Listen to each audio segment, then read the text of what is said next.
మాట్లాడి చాలా మంది మాట్లాడుతుంటారు, కానీ దాని గురించి మళ్ళీ చెప్తున్నాం. ఈ టాపిక్ మాట్లాడమన్నప్పుడు కొంచెం అందులో నిజం మీద మాట్లాడాలని భయం వేసింది. ఎందుకంటే ఇప్పుడు తెలంగాణ మాట్లాడిన తర్వాత అంత పెద్ద చక్రంలో అంత పెద్ద క్యాన్వాస్లో మాట్లాడడం సాధ్యం కాదు. రాజ్యాంగం గురించి మాట్లాడాలి. రాజ్యాంగాన్ని అసలు ఏమనుకుంటావు, ఎట్లా అర్థం చేసుకుంటావు అనేది మొదట తెలుసుకొని తర్వాత అంబేద్కర్ రచనలో ఆయన పాత్ర ఏంటి, ఆయన పరిమితులు ఏంటి, ఆయన చివరికి సాధించింది ఏంటి అనే విషయాలు నేను మాట్లాడాను. Constitution is a discipline state power. మనం అనుకుంటుంటాం అది ఎట్లా చేస్తుంది, ఎవరి చేతున్నప్పుడు ఎట్లా ఉంటుంది అనేది కొన్ని వేరే ప్రశ్న. So basically the function of constitution అనుకున్నప్పుడు దాంట్లో ఏముంటాయంటే the organisation of the structure of the government. అంటే ప్రభుత్వ నిర్మాణం ఎలా ఉండాలి, ప్రభుత్వ వ్యవస్థలు అనేవి ఎలాంటి కావాలి, ఆ ప్రభుత్వ వ్యవస్థలకు కానీ లేదా ఇతర సంస్థలకు కానీ ఎటువంటి అధికారాలు ఇవ్వాలి, ఆ అధికారాలను ఏ వ్యవస్థకి ఎంతెంత ఇవ్వాలి, ఎట్లా ఇవ్వాలి, ఏ విధంగా వాటిని నియంత్రించాలి, ఏ విధంగా పరిమితులు పెట్టాలి అనేది కూడా రాజ్యాంగంలో చాలా ముఖ్యమైన అంశం. మూడవది అన్ని రాజ్యాంగాల్లో కూడా సాధారణమైన విషయం హక్కుల గురించి. అంటే ప్రాథమిక హక్కులని మనం మాట్లాడుతుంటాం, వేరే వేరే రాజ్యాంగాల్లో బేసిక్ రైట్స్ అనుకుంటారు, బిల్ ఆఫ్ రైట్స్ అనుకుంటారు. అయితే మనం భారతదేశానికి రాజ్యాంగానికి సంబంధించినంత వరకు మనం హక్కులు ప్రాథమిక హక్కులని మాట్లాడుతాం. అయితే మొదట మేము రాజ్యాంగం మీద పాఠం చెప్పేటప్పుడు విద్యార్థులకి అంబేద్కర్ రాజ్యాంగ నిర్మాత, అభినవ మనువు అని చాలా చాలా ఉన్నాం, వినడం లేదు. అంబేద్కర్ అంటారు, మళ్ళీ ఆయన సార్ చెప్పాడు. మరి అభినవ మనువు రాజ్యాంగ నిర్మాత ఎందుకు అంటున్నామంటే చాలా గొడవ పడేవాళ్ళు, క్లాస్ విద్యార్థులతో గొడవ పడేవాళ్ళు, అదే టీచర్లతో కూడా గొడవ పడేవాళ్ళు. ఆయన వాల్యూ పేరు కూడా Maharashtra government doctor Ambedkar the architect of Indian constitution. But నేటి భాషతో is one of the person in the constitution and also the chairman of the party. నాకు సందేహం లేదు, ఆయన పాత్ర ఉంది, ప్రమేయం ఉంది, చాలా బలమైన బాధలు ఉన్నాయి. అయితే మొత్తంగా రాజ్యాంగ సభ దాని కంపోజిషన్ ఏమిటి మనం మాట్లాడుకోకుండా అంబేద్కర్కి ఎన్ని పరిమితులు ఉన్నాయో తెలుసు. So Ambedkar must be studied as far as the constitution is concerned is historical limitations. చారిత్రక పరిమితులను మేము అర్థం చేసుకోకుండా అంబేద్కర్ రాష్ట్ర రచనలన్నీ జరిపి రాజ్యాంగం చెప్పడం సాధ్యం. అంబేద్కర్ ఇంగ్లీష్ మీద చదివి రాజ్యాంగంలో ఎక్కడ చెప్పాడని చెప్పుకోవడం కూడా సరైనది కాదు. అంతేకాక అనిపిలేషన్ ఆఫ్ క్యాస్ట్ చదివి రాజ్యాంగంలో క్యాస్ట్ సంబంధించిన అంశాలను చూడకుండా సరైనది. ఎగ్జాక్ట్ పుస్తకం కానీ అంబేద్కర్ రచన కానీ 13వ వ్యాఖ్యలు చదవాలి, దాదాపు 2000 పేజీలు. అంటే రాజ్యాంగ సభ ఏర్పాటు కానీ, ఆ రాజ్యాంగ సభలో ఉండే వాటి గురించి కానీ, తర్వాత అన్ని సంబంధించి చూస్తే అసలు రాజ్యాంగ సభలోకి ఎట్లా వచ్చాడని కూడా ఒక ప్రశ్న. ఆయన బెంగాల్లో రాజ్యాంగ మామూలు ఎన్నికేతాడు ప్రొవిన్షియల్ కౌన్సిల్ నుంచి. ఆ తర్వాత డివిజన్ అయిన తర్వాత ఆయన రద్దయిపోయింది. అప్పుడు నెహ్రూ హైకమాండ్ నెహ్రూ ఏం చేస్తాడంటే ఎట్లయినా సరే అంబేద్కర్ ను మన రాజ్యాంగ సభలోకి తీసుకురావాలి.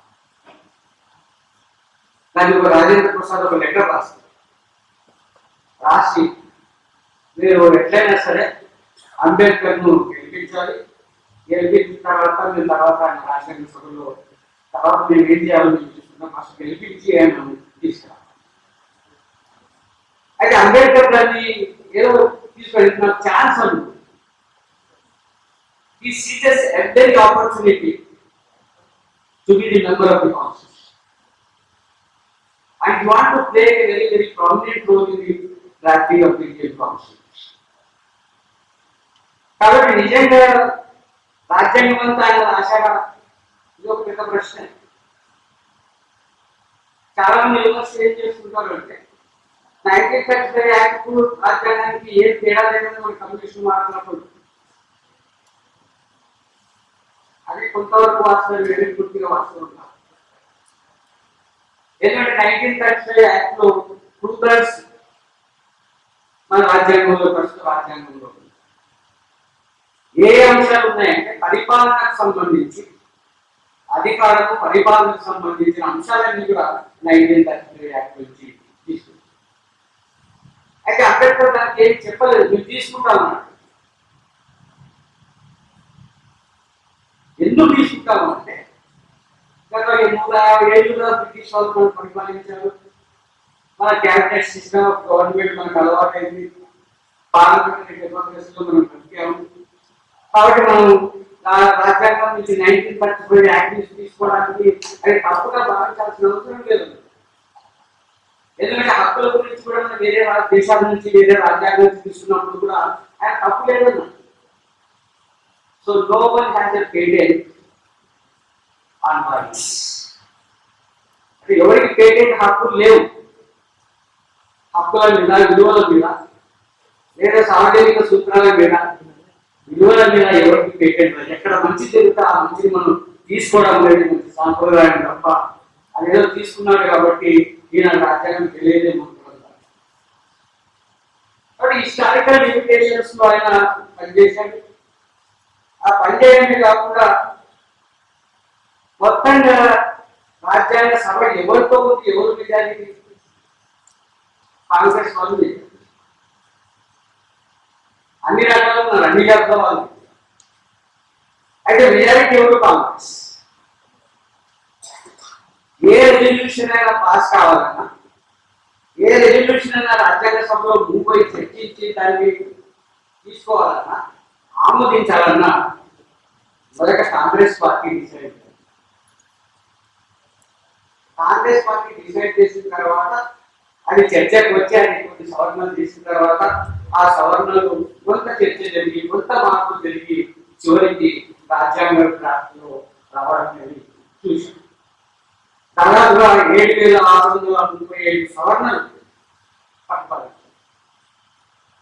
చిన్న సంవత్సరం 3 సంవత్సరాలు రాశారు, 2 సంవత్సరాల 11 నెలలు. అయితే ఇంత టైం ఎందుకు పడితే చాలా మంది విమర్శించారు. ఎందుకు అమెరికా రాజ్యాంగం చాలా తక్కువ టైంలో రాశారు కదా, వేరే రాజ్యాంగం అంటే టైం సమస్య కాదు, ఏం పెట్టాలి, ఏం ఉండాలి, ఎటువంటి వ్యవస్థ తర్వాత ఎటువంటి రాజ్యాంగ వ్యవస్థను తయారు చేసుకోవాలి అనే విషయాలు చాలా అవసరము, ప్రాముఖ్యత కలిగి. కాబట్టి టైం గురించి మీరు మాట్లాడొద్దని చేసిన వాళ్ళ విమర్శలు కూడా ఆయన తిప్పికొట్టాడు. కాబట్టి అంబేద్కర్ కాంగ్రెస్ పార్టీని ఆ రోజు రాజ్యాంగ సభలో చాలా ప్రముఖమైన వ్యక్తులు నలుగురు. ఒకరు నెహ్రూ, 2 పటేల్, 3 రాజేంద్ర ప్రసాద్, 4 ఆజాద్. వీళ్ళందరూ వీళ్ళు ఏం చెప్తే జరుగుతుందంటే మరి అంబేద్కర్ ఏం చేశాడంటే చాలా చేశాడు. అందుకని మన అంబేద్కర్ చాలా చిన్నగా చదవాలన్నా లేదా రాజ్యాంగ రచన విధాలున్నా ఒక చారిత్రక క్రమంలో రాజ్యాంగాన్ని చూడాలని నేను విజ్ఞప్తి. Constitution was not the product of individuals and wise men. The history. ఏ రాజ్యాంగమైనా తీసుకోండి మీరు ప్రపంచంలో, అమెరికా రాజ్యాంగమైనా లేదా ఇంగ్లాండ్ లో వేసిన ఇతర రాజ్యాంగం కాకపోయినా రాజ్యాంగమైనా, the constitutions are the product of people's struggles and sacrifice, and how the ruling classes will hijack those kind of aspirations. ఈ చట్టం నుంచి మనం చూసినప్పుడు అంబేద్కర్ ఎంత తపన పడ్డాడో, ఎంత సునిశ్చితంగా అట్లా అర్థం చేసుకుని దాని మీద ఫైట్ చేశాడో, చివరకు ఆయన కోరుతున్నట్టు కాలేకపోయినా బాధపడినా నేను వచ్చి ఈ రాజ్యాంగ సభలోకి షెడ్యూల్ జాతుల ప్రయోజనాలు కాపాడడానికి, అయితే ఆ తర్వాత వచ్చిన తర్వాత మొత్తం ఈ రాజ్యాంగాన్ని దీన్ని వచ్చిన తయారు చేయాలి, ఇది భవిష్యత్తుకు సంబంధించి. I want a strong constitution, I want a flexible constitution, I want a workable constitution. కాబట్టి ఆయన చాలా స్పష్టంగా చెప్పాడు. అసలు రఫ్ డ్రాఫ్ట్ తయారు చేసింది అంటే నేనేదో ఊరికి నోటికి వచ్చింది మాట్లాడడం లేదు. చాలా పుస్తకాలు వెరిఫై చేసిన తర్వాత ఒక ఆయన ఫ్యామిలీ ఆస్తుందండి 1960లో 70లో రాశాడండి రాజ్యాంగం గురించి, నిర్మాణాన్ని గురించి. ఆయన టైటిల్ ఆఫ్ బుక్ ఏంటంటే the Indian constitution, the corner stone of the nation. మళ్ళీ 1990లో ఆయన Indian constitution and working democracy చాలా ప్రామాణికంగా యూనివర్సిటీలో పుస్తకాలు. అయితే దీని వెనక ఉపయోగాలు ఆయన ఎవరంటే ఇండియన్ బాబు, అసలు వ్యక్తి, అసలు సూత్రధారుడు. అసలు ఈ రాజ్యాంగాన్ని సజెస్ట్ చేసి constitution adviser accepted by the constitution. ఆయన రాష్ట్రానికి ఇచ్చేసి మీరు చర్చించుకోండి, తర్వాత ఏదో మళ్ళీ చర్చించుకుందాం, మళ్ళీ మాట్లాడదాం, మీరు సవరించండి ఏమైనా ఉంటే మళ్ళీ మళ్ళీ చర్చించుకుందాం అని ఏమైనా. ఆయన చాలా రాజ్యాంగ నిపుణుడు, చాలా చాలా దేశాల్లో పనిచేశాడు. అంతేకాదు చాలా చాలా రాజ్యాంగాల గురించి ఆయన పరిచయం ఉంది. ఆ రాజ్యాంగ నిర్మాణాలలో కూడా అప్పుడప్పుడు పనిచేసిన అనుభవం ఉంది. కాబట్టి Congress party wanted to accommodate all types of intellectuals who are in public life, particularly Ambedkar is one. Ambedkar లేకుండా రాజ్యాంగం రాష్ట్ర అభ్యర్థించింది అంటే రాజ్యాంగంలో అంబేద్కర్ అవసరం. ఆయన అవసరం కేవలం ఏదో లెజిటిమసీ కోసం కాదు, ఆయన దగ్గర ఉన్న నైపుణ్యం కానీ, ఆయన దగ్గర ఉన్న జ్ఞానం కానీ, రాజ్యాంగంపై ఉన్న పట్టు కానీ, లేదా మొత్తం పాశ్చాత్య దేశాల్లో జరుగుతున్న రాజ్యాంగమైన మార్పుకు సంబంధించిన జ్ఞానం కానీ అంబేద్కర్ ఉంది. కాబట్టి ఈ మస్ట్ డ్రాఫ్టింగ్ కాబట్టి ఆయన పాత్ర ఉంది, ఎక్కువ పాత్ర ఉంది, అందరి పాత్ర ఉంది. అయితే అంబేద్కర్ పాత్ర నిర్దేశంగా ఉంది, కొంత భిన్నంగా ఉంది. అందుకే మనం రాజ్యాంగాన్ని చూసేటప్పుడు కానీ, లేదా దాన్ని చదివేటప్పుడు కానీ, లేదా దాని నిర్మాణం గురించి తెలుసుకునేటప్పుడు ఒక చారిత్రక కొనసాగింపు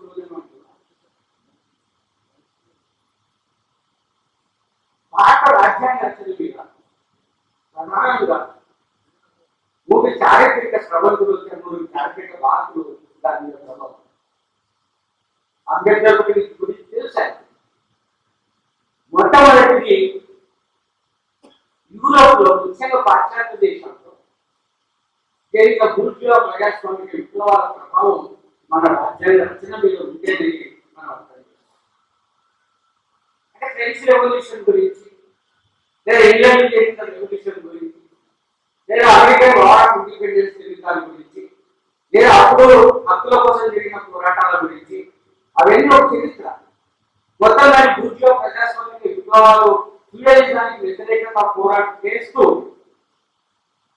ఇండివిజువల్ అటానమస్ అండ్ ఇండివిజువల్ కేంద్రంగా చేసుకుని ఆ ఫ్యూడలిజానికి ఆ హక్కులు ఆ చరిత్రలో వచ్చాయి. ఫ్యూడలిజానికి జరిగిన అన్ని పోరాటాలు, విప్లవ పోరాటాల్లో ఈ హక్కుల సాంప్రదాయం కానీ, లేదా ఈ డెమోక్రసీ ప్రకారం ఫ్రెంచ్ రెవల్యూషన్ పదాలను మన రాజ్యాంగంలో చూడవచ్చు. Liberty, equality and fraternity. These are the slogans of French Revolution. కాబట్టి ఇది మొత్తం ఆబ్జెక్ట్ రెజల్యూషన్ అని ఎప్పుడు ప్రవేశపెడతారు. దాంట్లో people are thinking this constitution to ensure democracy అని చెప్తాడు. ఆయన అంబేద్కర్ ఏం చెప్తాడు, ఏం చెప్తున్నావు అసలు? 350 సంవత్సరాల కింద జరిగిన విప్లవాల ముందు తెచ్చిన అభివృద్ధిలో గురించి నువ్వు చెప్తున్నావు, కొత్తగా ఏం చెప్పడం లేదని ప్రశ్నిస్తున్నాడు. అది నిజమే కానీ ఇది మన రాజ్యాంగంలో ఉండాలి కదా, ఉండాల్సింది ఏ దృష్టితో ఉండాలి, ఏ కోణం నుంచి ఉండాలి, ఏ అర్థం మనం అర్థం చేసుకోవాలి అంటే భారతదేశంలో ఆ రోజు ఆ కాలంలో ఉన్న వ్యవస్థ అంటే ఒక ఫీడల్ వ్యవస్థలో స్వేచ్ఛ గురించి మాట్లాడడం అనేది విప్లవకరమైన. ఆ రోజు భూస్వామ్య వ్యవస్థలో సమానత్వాన్ని మాట్లాడడం అనేది ఒక విప్లవకరమైన. కాబట్టి అటువంటి విప్లవాత్మకమైన భాషని లేదా విలువలని మన రాజ్యాంగంలో పొందుపరుచుకుంటామని ఒక గుర్తునైనా ఉండాలి కానీ అభ్యంతరం. అంటే చరిత్రలో మనం లెగసీని చూస్తే ఈ రాజ్యాంగం మీద లేదా మనం మొత్తం సమాజం మీద ఈ ఫ్రెంచ్ అండ్ అమెరికాలో జరిగిన మార్పులు, అక్కడ రాజ్యాంగ రచన, అక్కడ జరిగిన హక్కుల కోసం పోరాటాలు, వారి యొక్క ప్రభావం కూడా మన రాజ్యాంగం. మామూలు కాలేజీలో పుస్తకాలు చదివే వాళ్ళు కూడా ఏం చెప్తున్నారంటే ఈ హక్కులన్నీ ఎక్కున్నాం, అమెరికా రాజ్యాంగం నుంచి తీసుకున్నాం, ఈ క్యాబినెట్ సిస్టమ్ ఆఫ్ గవర్నమెంట్ మనం బ్రిటిష్ రాజ్యాంగం గురించి తెచ్చుకున్నాం అని చెప్తూ ఉంటారు. ఈ సాధారణమైన విషయం. అయితే మనం ఏమంటే ఆ ప్రజాస్వామ్య విప్లవాల నుంచి ముందుకు వచ్చిన ఈ విలువలు వాటి కంటిన్యూయేషన్ అనేది 20వ శతాబ్దంలో సామ్రాజ్యవాదానికి వ్యతిరేకంగా పోరాటం చేస్తూ స్వాతంత్రం పొందిన అన్ని రాజ్యాంగాల్లో కూడా ఈ జరిగింది. మన భారత రాజ్యాంగంలో కూడా వీటిని మనం పొందుపరచాలి. రెండవ లెగసీ అంటే యూరోప్ నుంచి రష్యా విప్లవం. రష్యా విప్లవం మొత్తం ప్రపంచాన్ని మీద ప్రభావం వేసింది. మరి రష్యా విప్లవం తర్వాత రష్యా విప్లవంలో తీసుకున్న రాజ్యాంగం, ఆ రాజ్యాంగంలో వాళ్ళు పని హక్కును కల్పించడం, దోపిడీని రద్దు చేయడం, దోపిడీ లేని హక్కులు కల్పించడం అవి మన రాజ్యాంగంలో ఎక్కడ ఏ రాజ్యాంగంలో లేదు. కానీ మన భారత రాజ్యాంగంలో ఆర్టికల్ 23లో రైట్ అగైన్స్ట్ ఎక్స్‌ప్లాయిటేషన్ అని. మీరు అమెరికా రాజ్యాంగం చూసినా లేదు, లేదా ఇంగ్లాండ్ చూసినా లేదు, ఆస్ట్రేలియా రాజ్యాంగం చూసినా లేదు, అదే సౌత్ ఆఫ్రికా లిబరేషన్ వచ్చిన తర్వాత వాళ్ళ రాజ్యాంగంలో రైట్ అగైన్స్ట్ ఎక్స్‌ప్లాయిటేషన్ అనేది ఉంది. ఎందుకంటే ఎప్పుడు కూడా సోషలిస్ట్ చలామణిగా రాదు, చాలా మంది సోషలిస్ట్ అనే అనుకున్నారు. కానీ రష్యాలో చేసిన విప్లవం యొక్క ప్రభావం తర్వాత వాటి నుంచి వచ్చిన కొన్ని మంచి మంచి విషయాలను భారత రాజ్యాంగంలో కూడా జరిగింది. తర్వాత 3వ స్రవంతి 3వ చాప్టర్ కొనసాగింపు ఏంటంటే ఇది మన అందరం ప్రతిసారి అందరికీ చెప్తాం. స్వాతంత్రం Indian freedom struggle is not the monopoly of the complex. Please remember this. There are different streams of funds, but Congress party is main political party. If student మొత్తం చరిత్ర స్వాతంత్ర పోరాటం చరిత్ర దాంట్లో మనకు సంస్కరణోద్యమం కనబడుతుంది. ఉమెన్ హక్కుల గురించి మన రాష్ట్రంలో ఉమ్మడి రాష్ట్రంలో కానీ లేదా బెంగాల్లో కానీ, అదేవిధంగా ట్రైబల్ ఓట్స్ మనం చూసాం స్వాతంత్ర పోరాటంలో, కమ్యూనిస్ట్ ఉద్యమాలను చూసాం మనం, కుల వ్యతిరేక పోరాటాలను చూసాం మనం. బట్ వీటి ఎక్కడిన్ని ప్రభావాన్ని తప్పించుకోలేదు. ఎవరైతే రాజ్యాంగాన్ని రక్షిస్తున్నారో, రాజ్యాంగంలో సమానత్వం గురించి మాట్లాడాలో, రాజ్యాంగంలో సామాజిక న్యాయం గురించి మాట్లాడాలో, లేదా రాజ్యాంగంలో ప్రజాస్వామ్యం గురించి మాట్లాడాలో, ఈ పోరాటాలన్నీ కూడా ప్రజాస్వామ్య పోరాటానికి ప్రతీక అనేది కూడా మనం గుర్తిస్తే వాటి యొక్క ప్రభావం రాజ్యాంగంలో చాలా స్పష్టంగా కనబడుతుంది. రాజ్యాంగంలో 15 చూడండి, కుల వ్యతిరేక పోరాటం, access to the land, access to public places. అసలు ఎందుకు వచ్చింది ఇక్కడ కుల వ్యతిరేక పోరాటం జరిగాయి, ట్రైబల్ పోరాటాలు జరిగాయి. అందుకనే 5th and 6th schedule British చెప్పాలి ఏమంటాడు అంటే ఈ కాన్స్టిట్యూషన్. అంటే 5th and 6th షెడ్యూల్ చాలా ఇంపార్టెంట్. అంటే ట్రైబల్స్ యొక్క ఆదివాసుల యొక్క స్వయం పాలన గురించి చెప్పేది, స్వయం ప్రతిపత్తి గురించి చెప్పేది, వాళ్ళు చేసే పోరాటాల గురించి 5th and 6th షెడ్యూల్ మన రాజ్యాంగంలో వచ్చింది. కాబట్టి ఈ 3 సవరణల యొక్క ప్రభావాన్ని దృష్టిలో పెట్టుకొని, అందుకనే మన రాజ్యాంగం యొక్క ఫిలాసఫీ ఏంటి అంటే మీరు చెప్పిన తత్వం యొక్క శాస్త్రంతో కాదు. అంటే what is the philosophy of demand? అసలు రాజ్యాంగంలో సోషలిజం పెడతామా వదిలిపెట్టే చర్చ జరిగింది. దానికి ఆశ్చర్యం ఏమంటారంటే అసలు రాజ్యాంగ సభలో సోషలిస్ట్ కాని వాళ్ళు ఎవరు ఉన్నారబ్బా? గాంధీ సోషలిజం ఉంది, అప్పటికే అన్ని రకాల సోషలిజం ఉన్నాయి. కాబట్టి there is no one kind of socialism in the constitution. ఆయన ఏమంటాడంటే చివరికి వీళ్ళందరూ కూడా ఫ్యాబియన్ సోషలిస్ట్ లేదా రస్కీ అంటే రస్కీ అండ్ ఇతరు కూడా వీళ్ళు చాలా రాజ్యాంగ నిపుణులు, రాజ్యాంగ వేత్తలు. ఆ కాలం సోషలిజాన్ని ప్రతిపాదిస్తున్నాం. యూరోపియన్ లాంటి కెమిన్ లాంటి ఉన్నాయి. అంటే ప్రధానంగా ఫ్యాబియన్ సోషలిజం అంటే దాన్ని మనం సింపుల్ గా చెప్పవచ్చు అంటే సోషల్ చేంజ్, సోషల్ ట్రాన్స్ఫర్మేషన్, ఆ రెవల్యూషన్. అలాగే ఎవల్యూషన్ తో రాదు, రెవల్యూషన్ తో రాదు. వీళ్ళంతా ఎవల్యూషన్ తో socialism. So socialism through evolution are all Fabians socialist. And కాబట్టి రెవల్యూషన్ సోషలిజం రావాలి అంటే రెవల్యూషన్ ఉండాలని మనం చెప్తున్నాం. కానీ రాజ్యాంగ సభలో కూర్చున్న వాళ్ళలో ఇష్టం వచ్చిన సోషలిస్ట్, ఇష్టం వచ్చిన వాళ్ళకి మరి దాని అంచనా పెట్టేది మొదలు తర్వాత పెట్టేది ఇందిరాగాంధీ వచ్చిన తర్వాత. ఏంటంటే socialism very good weapon of ideology for the ruling classes. మన చేతుల్లో కాదు, ఇందిరాగాంధీ చేతుల్లో కానీ పాలక వర్గాల చేతుల్లో, ముఖ్యంగా నెహ్రూ చేతుల్లో. అందుకని నెహ్రూ చరిత్ర తెలుసుకుంటే మొత్తం planning commission first planning draft అయిన తర్వాత ఏం చెప్పారు? భయపడిపోతున్నారు క్యాపిటలిస్ట్ అని అడుగుతున్నారు. కానీ జిల్లా చెప్పారు డోంట్ వరీ అబౌట్ నెహ్రూ. ఎందుకు అంటే ఆయన అట్లా మాట్లాడితేనే మనకు మేలు. ఆయన ఎందుకు అట్లా మాట్లాడితే మనకు మేలు అంటే ఆయన మొత్తం పబ్లిక్ సెక్టర్ ప్రమోట్ చేస్తున్నట్టు ఏం లేదు. మరి ఆ పబ్లిక్ సెక్టర్ ఇచ్చినటువంటి ఫలితాలు కానీ ముఖ్యంగా ఇన్ఫ్రాస్ట్రక్చర్ అంటే ఎవరికి? ప్రైవేట్ సెక్టర్కే కదా. రోజు ప్రైవేట్ సెక్టర్ యూజ్ చేసుకుంటారు మొత్తం ఇన్ఫ్రాస్ట్రక్చర్.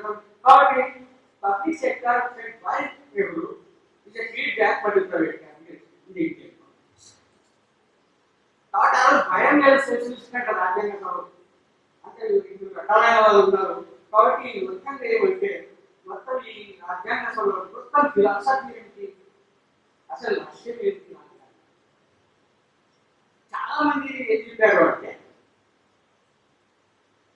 భారత రాజ్యాంగం భారతదేశంలో సామాజిక విప్లవాలు తీసుకొచ్చే ఆయుధాలు ఉన్నారు, సాయుధ సాధనం. కానీ ఇంత చెప్పుకోవడానికి ఎందుకంటే కర్ణాటక సార్ అప్పుడు మాకు జోక్ చేస్తారు. ఫ్యాన్ పెట్టినారు పార్టీ మీద ఎడ్యుకేషన్ అంటే పూర్తి కాదు చూస్తున్నారు. ఒకవేళ వాళ్ళు బ్యాన్ సరైనది ఏం చెప్తాను సరే మళ్ళీ కష్టం కదా, మళ్ళీ మాట్లాడాలని తీసుకుంటారు. పోలే సార్ జోక్ ఒకటి ఒక పని చేస్తారు కదా, ఏం పని చేస్తాం అంటే లిట్టేస్తారా రెవల్యూషన్ ఏంటి కోర్టు తీసుకున్నారా లిట్టేస్తాను రెవల్యూషన్. కాబట్టి constitutions are political documents and also legal documents. It deals state law, it deals with contradictions to state law. కాబట్టి కాన్స్టిట్యూషన్ లో ఉండే ఫిలాసఫీ ఏంటి, కాన్స్టిట్యూషన్ లో ఉండే వైరుధ్యాలు ఏంటి, ఆ కాన్స్టిట్యూషన్ లో ఈ వైరుధ్యాల పరిష్కారాలు ఏంటి, అసలు భావజాలం ఏంటి అని పరిశీలిస్తే చాలా భయం వేస్తుంది. బట్ అంబేద్కర్ గొప్పవాడు అనుకుంటే ఎన్ని మాట్లాడాల్సింది, ఎందుకంటే అవన్నీ ఆయన ఉందండి లేదు. ఆయన ఉన్న రాజ్యాంగ సభలోనే జరిగాయి. కాబట్టి రాజ్యాంగంలో ప్రియాంబుల్ గురించి చాలా మంది మాట్లాడుతున్నప్పుడు నేను చెప్తూ ఉంటాను చాలా ఆవేశంగా, అది ప్రియాంబుల్ కాదు, అది It's a pledge taken by ruling classes that we will ensure democracy, that we will ensure social fabric of society, that we will ensure secularism, and we will ensure social justice. ఇవన్నీ చరిత్రలో చాలా శతాబ్దాల నుంచి ఈ aspirations peoples, so aspirations peoples లో ఉన్న aspirations రాజ్యాంగంలో పెట్టాలి. మేము మీకోసమే ఉన్నాం, మేము ఇది సాధించడానికి రాజ్యాంగాన్ని రక్షిస్తున్నాం, దీన్ని సాధించే వరకు మేము నిద్రము అని చెప్తూనే ఉంటాం. కాబట్టి ఈ రాజ్యాంగంలో అట్లే ఉంటాయి, ఈ 5 years ఆబ్లిగేషన్స్ వాళ్ళు చెప్తూ ఉంటారు. కాబట్టి ఈ మొత్తంగా ప్రియాంబుల్ ట్రెడిషన్, అందుకని ఎప్పుడు పోవాలి వీటిని మనం అమలు చేసుకోవాలన్నా, నిత్య జీవితంలో ఇది అమలు కావాలన్నా అది నిత్యం పోరాటం చేస్తున్నాం. కాబట్టి అది సామాజిక న్యాయం కావచ్చు, ప్రజాస్వామ్యం కావచ్చు, లేకపోతే సెక్యులరిజం కావచ్చు, ఇంకా ఏమైనా కావచ్చు. కాబట్టి సోషలిజం అనే పెట్టేటప్పుడు అంబేద్కర్ ఏమన్నాడు? సోషలిజం సాధ్యం. Ambedkar parliamentary democracy is a committed parliamentary democracy, దాంట్లో ఎక్కడ పేచి సరే ఆయన democracy is not a form of government అనేది చెప్పింది. కానీ రాజ్యాంగ సభలో ఏం చెప్పాడు? రాజ్యాంగ సభలో చెప్పింది కూడా ఏంటంటే పార్లమెంటరీ డెమోక్రసీ అవసరం. ఎందుకంటే ఎప్పుడు చెప్పారంటే what kind of government you must have. ఎంత చర్చ, కేంద్రీకృత రాజ్యాంగం కావాలన్నా, సమాఖ్యల రాజ్యాంగం కావాలన్నా, లేదా కాన్ఫెడరేషన్ కావాలన్నా పెద్ద చర్చ జరిగింది రాజ్యాంగ సభ. But Ambedkar was in favour of union constitution. These amendments were the federal practice law. కానీ యూనియన్ గట్టిగా ఉండాలి, బలంగా ఉండాలి, దేశంలో ఇంటెగ్రిటీని కాపాడాలన్నా, దేశంలో శాంతి భద్రతను కాపాడాలన్నా, ఎందుకంటే ఆ distribution of power in the 7th schedule union తీసుకొచ్చిన అంశాలకు సంబంధించి, లేదా స్టేట్ తీసుకొచ్చిన అంశాలకు సంబంధించి, లేదా కన్కరెంట్ తీసుకున్న అంశాలకు సంబంధించి అన్ని చూసినప్పుడు ఆయన మనకు స్టేట్ లిస్టులో మనం చొరబాటు కావచ్చు, కానీ కన్ఫరెన్స్ లో ఇబ్బంది.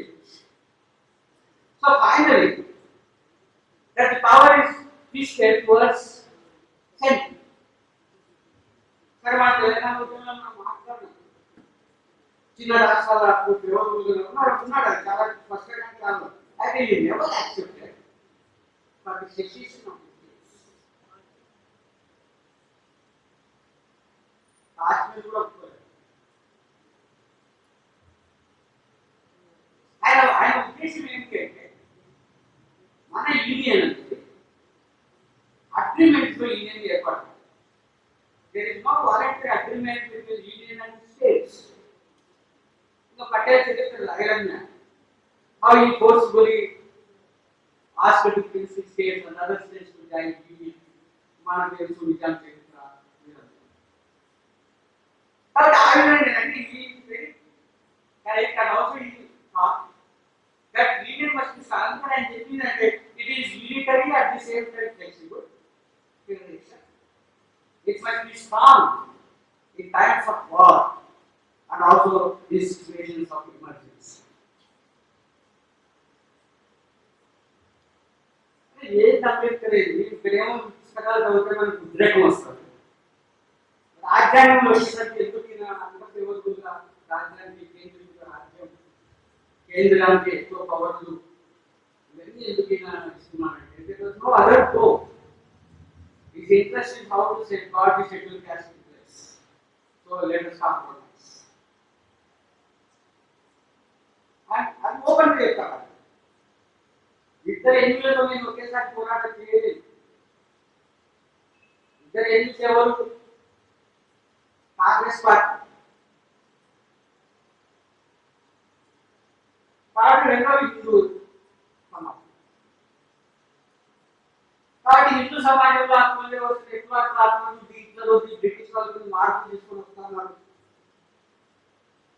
కాబట్టి అప్పుడప్పుడు మనకు స్ట్రాటజీ ఉండాలి. మనకు కాబట్టి ఒకవైపు ఉండి మనం ఫైట్ చేయగలం తప్ప ఒకటే వ్యక్తిగా రెండింటిని మనం పోరాటం చేయడం సాధ్యం కాదనైనా అది practical correct also. We can not blame the Ambedkar for taking this kind of status, but we want to achieve certain kind of things to the policy. So ఈ విధంగా మొత్తం స్టేట్ సోషలిజం అనేది పెద్ద చర్చ. అంబేద్కర్ మీ అందరికీ తెలిసిందంటే బాగా చదివిన వాళ్ళు చూస్తున్నారు. ఆయన state social, it's not a Marxist social, state social. దాన్ని చాలా స్పష్టంగా చెప్తున్నాడు. కళ్యాణరావు సార్ కూడా చెప్పారు ఏమని, వ్యవసాయం, భూమి, పరిశ్రమలు, కీలక పరిశ్రమలు, అన్ని పరిశ్రమలు కీలక పరిశ్రమలు దేశంలో వచ్చాయి. అదేవిధంగా మీరు అన్నట్టు ఏంటంటే సమిష్టి వ్యవసాయాన్ని మనం ప్రోత్సహించాలి. ఎవరు? స్టేట్. అంతేకాకుండా ఉత్పత్తి అయిన సంపద వివిధ సెక్షన్ల ప్రజానికానికి కులమతాలు భేదాలు లేకుండా పంపిణీ చేయాలి. ఉత్పత్తి శక్తులను ప్రభుత్వం మెయింటైన్ చేయాలి. ఎక్కడైనా ఉత్పత్తి శక్తులను ప్రభుత్వం మెయింటైన్ చేస్తుంది. అదేవిధంగా సామాజిక మార్పు అనేది పార్లమెంటరీ ప్రజాస్వామ్య ద్వారానే సాధ్యం. కాబట్టి చివరిగా ఆయన కులరహిత సమాజాన్ని కోరుతున్నాడు. కానీ he never aspired for state-less society. కాబట్టి స్టేట్ మీద ఆయన చాలా నమ్మకం. చెప్పదలసిన విషయం ఏంటంటే ఆ రోజుల్లో ఉన్న భావగా అంటే ఆ లాసెస్ స్థానంలో వెంకటేశ్వరం వచ్చి సో ఎవరికి లాస్ట్ లో రక్షకుడుగా ఉంటారు చివరి గారు అనేది తెలిసిన తర్వాత state is the protector for the capitalist. తీసుకొచ్చిన సిద్ధాంతం ఏమిటి అంటే state has to protect them. అందుకనే కీ సిద్ధాంతం ఏం కాబట్టి safety wall for the capitalist. కాబట్టి స్టేట్ అనేది అన్ని దాంట్లో చొరవ తీసుకోవాలి, అన్ని దాంట్లో జోక్యం చేసుకోవాలి, ఆర్థిక విధానంలో జోక్యం చేసుకోవాలి, ఆర్థిక క్రమంలో జోక్యం చేసుకోవాలి, మొత్తం పరిశ్రమలు నెలకొల్పడంలో జోక్యం చేసుకోవాలంటే state intervention. This is completely opposite to laissez faire. కాబట్టి లాసెస్ ఫెరే గురించి తర్వాత ఈ స్టేట్ ఇంటర్వెన్షన్ గురించి అంబేద్కర్ ఒక సందర్భంలో అమెరికా కేసు గురించి అంటే కూడా హక్కుల గురించి స్వేచ్ఛ గురించి కూడా అమెరికా గురించి ఆయన కోట్ చేస్తారు. సో చివరికి ఏంటంటే state intervention, state interference is necessary for development. ఇది మొత్తం క్యాపిటలిస్ట్ క్రైసిస్ లో ఉన్నప్పుడు మీ అందరికీ తెలుసు మొత్తం గ్రేట్ డిప్రెషన్ తర్వాత అందుకనే అమెరికాలో న్యూ డీల్ లెజిస్లేషన్స్ తీసుకొచ్చినప్పుడు అంటే ద్రవ్యోల్బణం పెరిగి, నిరుద్యోగం పెరిగి, ఆకలి పెరిగి, పేదరికం పెరిగి చివరికి రూజ్వెల్ట్ మొత్తం కొన్ని చట్టాలను తీసుకొచ్చి కొన్ని వాళ్ళకు హక్కులు కల్పిస్తాం, 10,000లో కొంచెం నిక్షేపం కల్పిస్తాం అని రూజ్వెల్ట్ న్యూ డీల్ లెజిస్లేషన్ ప్రకారం ఈ న్యూ డీల్ లెజిస్లేషన్ తీసుకున్నప్పుడు మొత్తం పెట్టుబడి రాదు పరిశ్రమలు సుప్రీంకోర్టు పోయిన తర్వాత సుప్రీంకోర్టు ఏం చెప్తుంది అంటే నువ్వు ఎవరు అసలు స్టేట్ పెట్టుబడిదారుల పరిశ్రమ నెలకొల్పడంలో కానీ వాటిని నిర్వహించే దాంట్లో నీ జోక్యం ఎందుకు అసలు అంటే వాళ్ళంతా లైసెన్స్ ఉన్నాం. అదే వాస్తవ పరిస్థితి అంటే స్టేట్ రావాలి ముందు రోజు వేటు బయలుదేరినట్టు ఏం చేయకపోతే ప్రజలు ఏమన్నా అంటారని ఆయన తెలియదు. కాబట్టి ఆయన డ్యూటీ లెజిస్లేషన్స్ తీసుకుని వచ్చి మొత్తంగా వాడి కోర్టులు అయితే కొట్టేస్తే ఆయన ఏమంటారంట రోజు ఏం జడ్జీలంతా వీళ్ళంతా నాకు వ్యతిరేకం, నా విధానానికి వ్యతిరేకం, నేను ప్రజలకు ఏం చేయాలనుకున్నప్పుడు ఈ కోర్టు అడ్డం వస్తున్నాను, I will pack the supreme court. అంటే అమెరికాలో ఇష్టం వచ్చినట్టు జడ్జీలను నియమించుకోవచ్చు. I will pack the supreme court. And also he said use the word which is not judicial imperialism. Here తప్పే మరి judicial imperialism అవుతారు.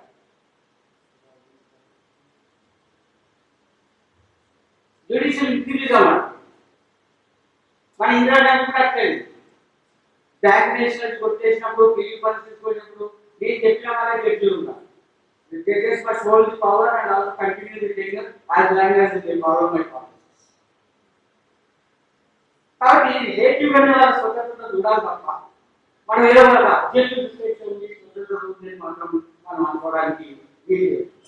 కాబట్టి సైద్ధాంతిక భావజాలంతో పాటు అసలు యాక్చువల్గా అంబేద్కర్ యొక్క కృషి లేదా ఆయన పరిమితులు, ప్రాథమిక హక్కులు, ఆదేశిక సూత్రాలు చాప్టర్లో మనం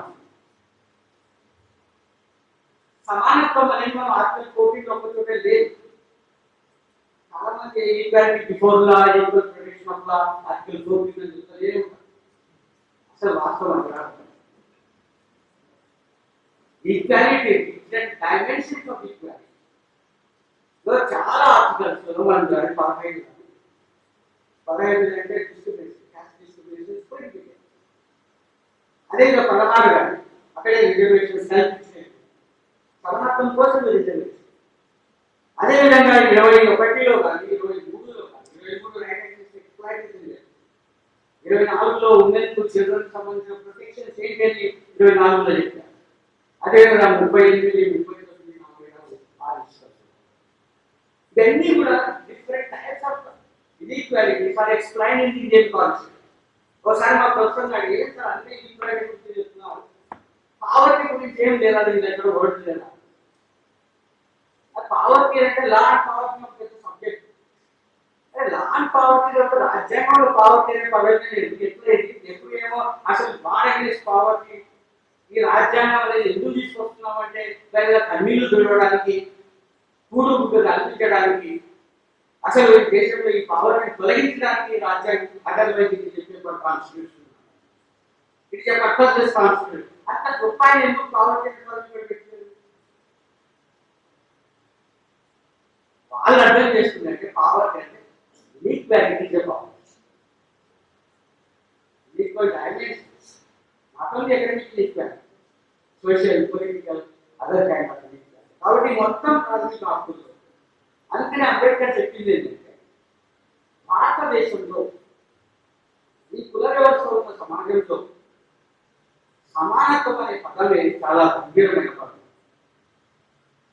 To demand equality in the Indian context is demand a social transformation. Not only just transformation, social reform, but there is a structural change. Structural changes రాకుండా ఈ ఈక్వాలిటీ ఎట్లా సాధిస్తాం? అయితే బేసిక్గా పొలిటికల్ కానీ, లీగల్ గా కానీ, ఫిలాసఫికల్ కానీ, it never happens to bring structural changes in any world, any concept, including Indian concept. కానీ కార్మిక హక్కులు ఒక జాగ్రత్త ఏమంటారంటే లైట్ హౌస్ మనకి. All freedoms in Indian constitution is just like a light house. అవి లేకపోతే మనం బతికేలేదని మనకు నిజమే. హక్కులు ఎంత ప్రాముఖ్యతలంటే ఇప్పుడు ఒక హ్యాండిక్యాప్ చేతి లేకపోతే ఫ్రీడమ్ లేకపోతే ఎంత అవసరపడతారో మనిషి చేయలేకపోతే ఎంత అవసరపడతారు. So to enable a man to become a complete man, to develop his personality, to develop his creativity. హక్కులు అనేది అవసరం. వాడు మనం ఎందుకంటే బోలా చేస్తున్నామో హక్కులు కోరుతున్నాయంటే మన వ్యక్తిత్వాన్ని నిరూపించుకోవడానికి, మన భావప్రకటన చెప్పుకోవడానికి, మన సందేశాన్ని ప్రజలకు అందించడానికి. కాబట్టి ఈ హక్కులు అనేవి చాలా అవసరం. ఈ దేశంలో అవి ఫ్రెంచ్ రాజ్యాంగం నుంచి రావచ్చు, లేదా అమెరికన్ రాజ్యాంగం నుంచి రావచ్చు, లేదా బ్రిటిష్ సాంప్రదాయం నుంచి రావచ్చు. బట్ ఇండియన్ కాంటెక్స్ట్ లో a society which is divided on the basis of caste, సమాజంలో చాలా ప్రాముఖ్యత కలిగి హక్కులు అనేది. అంటే హక్కుల భాషకు ప్రాముఖ్యత. So equality is antithesis to caste. ఇవన్నీ అంబేద్కర్ అంటే చెప్పారని చెప్పారు, అది సారాంశం. కాబట్టి ఈ విధంగా మొత్తంగా మనం చూసినప్పుడు అదే విధంగా డైరెక్ట్ అంటే ఆదేశిక సూత్రం ఇక్కడ ఒక పెద్ద చర్చ. సరే, ప్రాథమిక హక్కులు అనేవి నీకు నిరాకరించబడిన కోర్టులకు వెళ్ళి నువ్వు దాన్ని అమలు చేసుకోమని చెప్తారు. అంతకంటే ఎట్లయితే చెప్పాలి. ఆదేశిక సూత్రాలు కోర్టుకు వెళ్ళి అమలు చేసుకోవడానికి కూడా దాని ఇంగ్లీష్ ఏమంటారు? Justiciable and not justiciable. అంటే జస్టిషియబుల్ లేదు, నాన్ జస్టిషియబుల్ అంటే కూడు కావాలన్నాడు జస్టిస్ కాదా, పని కావాలన్నాడు జస్టిషియబుల్ కాదా, పని కల్పించండి అనేది జస్టిషియబుల్ కాదా. The basic needs and the basic rights which are necessary for human beings to have a livelihood are not justiciable, but fundamentals of justiciable. Freedom, equality, liberty. దాన్ని మనం ఫిలసాఫికల్గా చూస్తే ప్రాథమిక హక్కులనేవి వ్యక్తివాదం మీద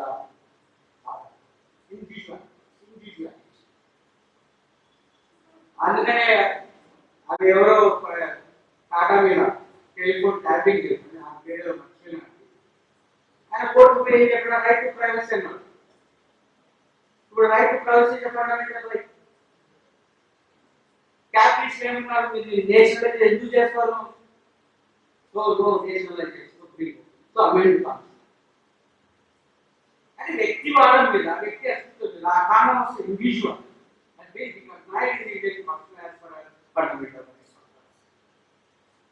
ఆదేశిక సూత్రాలు వచ్చేసరికి వాళ్ళు మొత్తం లిస్టు చూస్తే సంఘాలు అప్పుడప్పుడు అసలు మావోయిస్టులకు చెప్పే సోషలిజం రాజ్యాంగంలో ఆదేశిక సూత్రాలు ఏడవ అడిగేది నువ్వు ఎందుకు తప్పు పడతావు అని ప్రభుత్వాన్ని ప్రశ్నించేవాడు. ఆయన తెలుసాను లాజికల్ గా చెప్పడానికి అని చెప్పేవాడు. ఇది నాన్ జస్టిస్ మరి ఎప్పుడు అమలైతే రాజ్యం లేదా ప్రభుత్వం ఒక విధానం తయారు చేసి ఆ విధానాన్ని ఒక చట్టంగా తయారు చేసి ఆ చట్టం ద్వారా ఈ హక్కులను అమలు చేసుకోవడానికి అవకాశం మాత్రం కల్పించారు. అప్పుడు చెప్పిన కండిషన్ ఏంటంటే మనమే చాలా అవస్థలు వచ్చినాం, పార్టీషన్ తర్వాత కొత్తగా మనం ప్రభుత్వాన్ని ఏర్పాటు చేసుకుంటున్నాం. ఇది బాల్యాసలో ఉంది ప్రజాస్వామ్యం, దేశం కూడా చాలా అవస్థల్లో ఉన్నాం. ఇటువంటి పరిస్థితుల్లో ఈ హక్కులను అడిగితే మనం ఎక్కడిస్తాం. కాబట్టి ఇది depends on the development of the country. నాకు ఎవరు ఎట్లా డిఫైన్ చేయాలో నాకు అర్థం కాదు. So your directive intuitions principles are conditional are the provision that the degree of development. కానీ ఈ ఆదేశిక సూత్రాలు చాలా రోజుల శతాబ్దాలుగా దశాబ్దాలుగా మన భారతదేశంలో పోరాడింది. కానీ ఏవైతే ప్రాథమికంగా మనిషికి భూములు గుడ్డాన్ని ఇవాళ చట్టాలు వచ్చాయి కానీ right to food, right to employment rural employment guarantee scheme అని ఇవన్నీ పోరాటాలు చేసిన ద్వారా వచ్చాయి. వాటిని అమలు చేసుకోవడం ప్రభుత్వం మీద ఒత్తిడి తీసుకోవడం ద్వారా వచ్చాయి తప్ప బావులు అయితే రాలేదు. కాబట్టి దీన్ని ఏమంటారు అసలు ఎందుకు అంటే ఇంత వైరుధ్యాన్ని సృష్టించి పెట్టారు ఇంకో ప్రశ్న. సుప్రీంకోర్టు ఏం చెప్పింది, ప్రాథమిక హక్కులే ప్రాధాన్యం, ఆదేశిక సూత్రాలు కాదు. ఇది సెకండ్. ఎప్పుడు చెప్పింది, రిజర్వేషన్ల సమస్య మొట్టమొదటి చెప్పకుండా రిజర్వేషన్. అదేవిధంగా ఎప్పుడైతే జమీందారీ వ్యవస్థ రద్దు చేస్తున్నారో ఆ సందర్భంలో కూడా చెప్తుంది ప్రాథమిక హక్కులే ప్రధానం, డైరెక్ట్ ప్రిన్సిపల్స్ కాదు. కాబట్టి చాలా మంది చిన్నప్పటి ఏమంటారంటే all these fundamental rights have become the capital for the land laws and also other sections to enhance wealth in India. Bhagavad Gita చాలా చెప్పాడు కానీ ఎందుకు మొత్తంగా ఏంటంటే మొత్తం ఈ ప్రాథమిక హక్కులు అనేవి ఒక వ్యక్తికి కల్పించిన తప్ప సమూహానికి సమాజానికి మొత్తానికి అవి అనుమతించేది కాదని విషయాన్ని చెప్పాలి. కాబట్టి ముఖ్యంగా ఇవాళ రైట్ టు ప్రాపర్టీ అక్కడ పెట్టుకుని ఇవన్నీ మాట్లాడకుండా రైట్ టు ప్రాపర్టీకి ఎలాంటి స్థానం ఉంది రాజ్యాంగంలో, ఆ చరిత్రలో ఏముంది? నిజంగా చరిత్రలో అయితే ప్రాపర్టీ వ్యక్తిగత హక్కు ద్వారా చాలా సుదీర్ఘమైన పోరాటం జరిగింది. Liberate property from the church వాళ్ళ యొక్క ఆచరణ నుంచి ప్రాపర్టీని అందరికి గుర్తించబడాలి, ఇండివిజువల్ గుర్తు. అందుకని రూజ్వెల్ట్ ఆయన ఏం చెప్పాడంటే Liberty, equality and property and pursuit of happiness. Property లేకపోతే ఏ హ్యాపీనెస్ ఉండదు అంటారు. దాంతో పాటు తర్వాత లిబర్టీ కానీ ఈక్వాలిటీ కానీ వెళ్తుంది. కానీ ఈ విధంగా ఆయన తీసుకొచ్చిన తర్వాత ప్రాపర్టీ ఎంత పట్టబద్దంగా రాజ్యాంగంలో రక్షించబడింది, వ్యవస్థీకృతం చేయబడిందంటే మొత్తం తర్వాత వచ్చిన లిటిగేషన్స్ అని సుప్రీంకోర్టులో చూస్తే చాలా బాగుంది. బట్ నేను ఎట్లా చూస్తాను ఈ ప్రైవేట్ ప్రాథమిక హక్కులను ఒక డైరెక్టివ్ తీసుకుంటున్నానంటే పావర్టీ వర్సెస్ ప్రాపర్టీ. ఎదురంతా కొట్టాడాలి అంతే. కానీ ఈ ప్రాపర్టీని డిస్మాంటిల్ చేయకుండా నో పుస్తకం parliamentary no democracy is possible without abolition of property. అది వేరే వేరే డెమోక్రటిక్ ఫార్మ్స్ యూజ్ చేసుకోవచ్చు మనం. In real sense that we cannot have democracy without the abolition of property. కాబట్టి ఈ ప్రాపర్టీ రైట్స్ ని మనం మాట్లాడుతున్నప్పుడు దీన్ని అంబేద్కర్ కూడా ప్రభుత్వం తీసుకోవాల్సిన పరిశ్రమలకి అదేవిధంగా మొత్తం ఇన్ఫ్రాస్ట్రక్చర్ కోసం తీసుకోవాలి. అయితే ఏం చెప్పినాడు నష్టపరిహారం చేయాలి without payment of compensation you cannot acquire property of an individual. అది రాజ్యాంగంలో ఉంది, అన్ని చట్టాల్లో ఉంది. కానీ దాన్ని ఎమెండ్మెంట్ డొమైన్ అంటుంటారు మామూలుగా. అంటే సర్వసత్తాక హక్కులు సార్వభౌమానికే ఉంటాయి, రాజ్యానికే ఉంటాయి, ఎవరినైనా తీసేసుకోవచ్చు. అయితే 3 కండిషన్స్ ఉంటాయి. చట్టం ఉండాలి, అదేవిధంగా ఎందుకోసం చేస్తున్నాం, ప్రజా ప్రయోజనం కోసం తీసుకుంటున్నామా, చివరి ఏంటి నష్టపరిహారం చెల్లిస్తున్నామా. కాబట్టి జమీందారీ వాళ్ళని రద్దు చేసినప్పుడు పెద్ద పెద్ద కాంపెన్సేషన్ ఇచ్చారు, బ్యాంక్ దేశంలో చేసినప్పుడు కాంపెన్సేషన్ ఇచ్చారు. బట్ మొత్తం ఏంటంటే ప్రైవేట్ ప్రాపర్టీ హక్కు అనేదండి ఈ దేశంలో క్యాపిటలిస్టులకు రక్షించినంతగా పేద ప్రజలకు సుప్రీంకోర్టు లేదు, రాజ్యాంగంలో కూడా న్యాయం జరుగుతుంది. ఇంకొక విషయం, ప్రాథమిక హక్కుల్లోనే స్వేచ్ఛ ఇచ్చి రిలేటివ్ డిటెన్షన్ ఎందుకు అవుతున్నారు. మొత్తం ప్రాథమిక హక్కుల్లో ఆర్టికల్ 21 దాకా స్వేచ్ఛ జీవించే హక్కు ఇస్తూ రిలేటివ్ డిటెన్షన్ ఎందుకు ఒప్పుకున్నాడు అంబేద్కర్. ఇది ఎప్పుడైనా ప్రశ్నించారు. అసలు ఆయన అభిప్రాయం ఏంటి? He said relative detention. This. ఇవాళ ఇప్పుడు రిలేటివ్ డిటెన్షన్ ఇది చట్టాలు రాలేదు. ఆయన చివరికి చెప్పింది ఏంటంటే దానిలో ప్రమాణం లేదు. ఎందుకంటే పార్లమెంట్ నిర్ణయిస్తే రిలేటివ్ డిటెన్షన్ ఎన్ని రోజులు ఉండాలి. ఒకవేళ ప్రభుత్వం చెప్పినాకో ఈ 3 సంవత్సరాలు రిలేటివ్ డిటెన్షన్ పెట్టాలి. దానికి అధికారం ఉంది చట్టం చేసి. ఇప్పుడు మన కోర్టు లాగా వెళ్ళి చూసిన తర్వాత 38 రోజులు పెట్టుకో అంటే పార్లమెంటుకు చట్టం చేసే వెసులుబాటు ఉంటేనేది అది ఏమన్నా రక్షణ. ఇంకొక రక్షణ ఏం చెప్పాడంటే అడ్వైజరీ బోర్డు ఉంది కదా, ఈ అడ్వైజరీ బోర్డు మీరు రెఫర్ చేస్తారు కదా 3 నెలల్లో. అడ్వైజరీ బోర్డు చెప్పిన తర్వాత నీ డిటెన్షన్ లీగలా ఇల్లీగల్ అనేది అడ్వైజరీ బోర్డు చెప్తుంది కదా. మనం చూస్తాం వాళ్ళ ముస్లింలను ఎంతమందిని పెట్టేసేసి మొత్తం సివిల్ కార్యకర్తలను అడ్వైజరీ బోర్డు పెట్టడం లేదు, వాళ్ళు చర్చించడం లేదు. కానీ అంబేద్కర్ ఎందుకు ఇంత స్వేచ్ఛకి పాస్, ఎందుకు ఇంత హక్కుల పట్ల ఇంత తీవ్రమైన ఆయనకు ఉన్న శ్రద్ధ, ఇక్కడ రిలేటివ్ డిటెన్షన్ వచ్చేసరికి ఎందుకు వచ్చి ఎందుకు పెట్టలేదని నాకు. So he says always public order, law and order. So he is not different from the philosophers who are appealing constitution law and order. ఆయన పెద్ద తేడా లేదు, వాళ్ళు చెప్పేది కూడా చెప్పారు. అదేవిధంగా ఎమర్జెన్సీ, మరి ఎమర్జెన్సీ ప్రొవిజన్ రాజ్యాంగంలో ఏమైనా వ్యతిరేకించాలని సరే ఎమర్జెన్సీ అత్యవసర పరిస్థితి పెడతాం, స్టేట్ ఎమర్జెన్సీ అని వ్యతిరేకించావా. సో మొత్తం చట్టం మొత్తం మీరు ఆ వాల్యూ ప్రకారం 13 వాల్యూలు ప్రతి సెక్షన్ మీద ప్రతి ఆర్టికల్ మీద ఒక చర్చ ఉంటుంది. చాలా మంది సభ్యులు ప్రశ్నలు వేస్తారు, దానికి చాలా కొన్ని సమాధానం చాలా క్లుప్తంగా ఇస్తారు, కొన్ని సమాధానం చాలా ఎలాబొరేట్ చేస్తారు. ఎలాబొరేట్ చేయడానికి ఫిలాసఫికల్ సంబంధించి వాళ్ళు డెమోక్రసీ ఏంటి అది ఇదేమి. కానీ ఈ విధంగా మనం పీడీ చూసినా, అంతేకాకుండా స్టేట్ ఎమర్జెన్సీ ప్రోగ్రెస్ చూసినా, ముఖ్యంగా ఆర్టికల్ 21లో ఒక పెద్ద చర్చ జరిగి దీనికి ఎంఎన్ రావు బిఎన్ రావు అమెరికా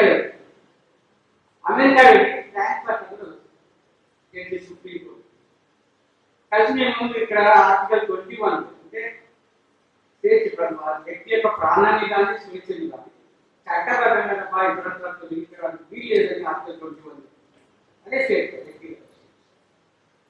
మేము చట్ట ప్రకారం అని పెట్టాలా, డ్యూ ప్రాసెస్ అని పెట్టాలి. బ్యాంకర్ ఏం చెప్పారంటే మీరు దయచేసి అమెరికాను ఫాలో అవ్వాలి. ఈ డ్యూ ప్రాసెస్ అనే క్లాస్ మీద రోజుకు ఒక 30 డిక్విజిషన్ సుప్రీం కోర్టులో పడుతున్నాయి. ప్రతి దానికి డ్యూ ప్రాసెస్ కాదని ప్రశ్నిస్తున్నారు. కాబట్టి ఈ డ్యూ ప్రాసెస్ పద్ధతిని మీరు పెట్టుకోవద్దు. భారత రాజ్యాంగంలో మీరు కావాలంటే అకార్డింగ్ టు ప్రొసీజర్ ఎస్టాబ్లిష్మెంట్ పెట్టుకోండి డ్యూ ప్రాసెస్. అంటే ఇవాళ డ్యూ ప్రాసెస్ అంటే ఏంటంటే substantial law as well as the procedure law but it fail just and reasonable. అంటే చట్టం కూడా రీజనబుల్ కాకపోయినా ప్రొసీజర్ కూడా రీజనబుల్ కాకపోయినా ఇది హక్కులకు వ్యతిరేకమైన కోర్టు కొట్టేస్తున్నాయి ఈ మధ్య కాలం. కానీ ఫ్రాంక్ వాటర్ ఏం చెప్పాడంటే మేము మొత్తం ఎకనామిక్ లెజిస్లేషన్స్ అన్ని కూడా అమెరికాలో ఈ డ్యూ ప్రాసెస్ క్లాస్ కింద కొట్టివేయడం. అందుకని మొత్తం రూజ్వెల్ట్ చాలా కోరుకున్నాడు. నాకు తెలియదు కాబట్టి ఈ చరిత్రను మీరు ఫాలో కావద్దండి అని ఆయన చెప్పిన అప్పుడు ఈ డ్యూ ప్రాసెస్ కావద్దు according to law procedure established according to law అని పెట్టుకుని ఆ చట్టమైన తయారు చేస్తారు. ఎట్లా ప్రొసీజర్ అయినా పెడతారు. ఇవాళ మన వాళ్ళు ఛత్తీస్గఢ్ అరెస్ట్ అయిన వాళ్ళు కానీ లేదా సాయిబాబా అంటున్న అరెస్ట్ అయిన కానీ ఆ ప్రొసీజర్ అనేది చాలా అన్జస్ట్, అదే కాకుండా అన్ఫేర్, తర్వాత ఈజీ. కానీ చట్టం దృష్టిలో according to procedure established by law. So ఇంత రకమైన ఆర్టికల్ 21లోనే ఇంత రచ్చ ఉంది. ఆర్టికల్ 22లో క్లియర్ డిటెన్షన్ పెట్టి అదేవిధంగా ఎమర్జెన్సీ ప్రొవిజన్ కేవలం ఎమర్జెన్సీ కాదు 368 ప్రకారం during the proclamation of emergency all your fundamental rights will be suspended. వరవరవసర బాధ ఈ సర్టిఫికేట్ తర్వాత ఏమైందో ఆల్ ఫండమెంటల్ రైట్స్ సస్పెండెడ్. తర్వాత మళ్ళీ ఇంకొక సవరణ వచ్చి 4 నెలల రాజ్యాంగం వచ్చి ఆర్టికల్ 2021 తొలగించడానికి వీల్లేదని మళ్ళీ చేశారు తప్ప అంతకుముందు ఇందిరాగాంధీ ఉన్నప్పుడు martial law is supported by Article 34 of the Bill. Martial law ని సపోర్ట్ చేస్తాడు. మళ్ళీ ఇది అల్ల పొలాలను ఎట్లా కంట్రోల్ చేయాలి, డిస్ట్రిక్ట్ ఏరియాస్ ఎట్లా కంట్రోల్ చేయాలి. సో వాళ్ళు కూడా చట్ట ప్రకారమే నిర్ణయిస్తారు. వాళ్ళు కూడా చట్ట ప్రకారం కొన్ని చర్యలను అటెన్షన్ అంటారు. అన్ని ఒక పద్ధతి ప్రకారం చేస్తారు. కాబట్టి ఏం భయపడాల్సిన అవసరం లేదు. మార్షల్ లా వస్తే కూడా సో పాజిటివ్ అంశాలు అంటే ప్రతికూల అంశాలను చూసి అనుకూల అంశాలను మనం రెండు పరిశీలిస్తే రాజ్యాంగంలో ప్రతికూల అంశాలు చాలా ఉన్నాయి, అనుకూల అంశాలు సెంట్రల్ వాటి ఉపయోగం వచ్చి చివరి మొత్తం రాజ్యాంగాన్ని చదివిన తర్వాత అంబేద్కర్ ఇవన్నీ చదివిన తర్వాత ఎప్పుడే ముందే అన్నాడు. ఎందుకంటే ముందే ఆయన గమనించినాడు ఈ రాజ్యాంగాన్ని హైజాక్ చేస్తారు. ఎప్పుడు హైజాక్ చేశారు? లాయర్లు హైజాక్ చేశారు. జడ్జీలు కూడా మీరు హైజాక్ చేసుకోండి లాయర్లు అది భూసాల్సుకున్నారు. అదే ఇదంతా ఈ అన్యాయం జరిగిపోతున్నా అవి. సో ఇప్పటికీ మూడు అమెండ్మెంట్ జరిగాయి. 25% అంటే అప్పటికి 60 సంవత్సరాల ముందు 40 సంవత్సరాల ముందు all very important amendments are right to property. If you touch right to property in the Constitution, the entire society will shake. That is the effect of the Constitution. So, Althusser and his law and constitutions are ideological operators of the state. So, Rajyam చేతిలో తన భావజాలాన్ని ప్రచారం చేసుకోవడానికి ఒక బలమైన సాధనం. అందుకని దీంట్లో గవర్నెన్స్ టెస్ట్ చూస్తే చాలా భయంకరంగా ఉంటుంది, సోషల్ జస్టిస్ చేస్తే చాలా ఆనందంగా ఉంటుంది. గవర్నెన్స్ టెస్ట్ స్టేట్ దాన్ని అమలు చేస్తాడు తన. బట్ ఈ విధమైన మెకానిజం రాజ్యాంగం చాలా స్పష్టంగా ఉంది. కాబట్టి అక్కడ they have solve their confidence. కాబట్టి మొత్తంగా ప్రాథమిక హక్కులు అన్ని చూస్తే it is not the conditions limitations of the constitution, it is a historical అంటే బూర్జువా రియాక్షనరీ అవుతున్న సందర్భంలో ఉన్న రాజ్యాంగం వచ్చిందనే విషయాన్ని మనం చూస్తాం. బూర్జువాలు చాలా ప్రోగ్రెసివ్. ఇంఫీలిజం వచ్చిన తర్వాత బుద్ధివాళ్ళు రియాక్షన్ బుద్ధివాళ్ళు తయారవుతున్నారని మనం అనుకుంటాను చెప్పేవాళ్ళు మామూలుగా మార్క్స్ చెప్తూ ఉంటారు. కాబట్టి రిజర్విస్ట్ అయిపోయింది మొత్తంగా రియాక్షనరీ బుద్ధివాళ్ళు చేతుల్లో ఒక బ్రహ్మాండమైన రాజ్యాంగం చూపిస్తూ దాంట్లో ఉండే కాంట్రడిక్షన్ ఎట్లా వాడుకుంటున్నారనే విషయాన్ని మనం స్పష్టం చేసుకున్నప్పుడు అంబేద్కర్ చాలా కష్టపడ్డాడు. అయితే అసలు ఒకసారి ఏమైనా ఎందుకు పోతున్నాడు కాంగ్రెస్ వెరీ డిసిప్లైన్ పార్టీ అంటే ఎందుకంటే ముందరే తయారవుతారు ఎవరెవరు మాట్లాడాలి ఎవరెవరు మాట్లాడకూడదు ఏ అంశానికి ఓట్లేయాలి ఏ అంశానికి ఓట్లేదు ఓటింగ్ ద్వారా చర్చ మొత్తం రెజల్యూషన్ మూవ్ కావాలి అది పాస్ అయిపోయింది తర్వాత ఓటింగ్ ఎంతమంది ఉన్నారు 296 మంది బ్రిటిష్ ఇండియా నుంచి 96 పైన ప్రొవిన్షియల్ డీల్ చేస్తున్నారు. మొత్తం దీంట్లో బ్రాహ్మణ ఎంతమంది ఉన్నారు దీంట్లో ఎంతమంది హిందువులు ఉన్నారు 83% of the constitution belongs to Hindus.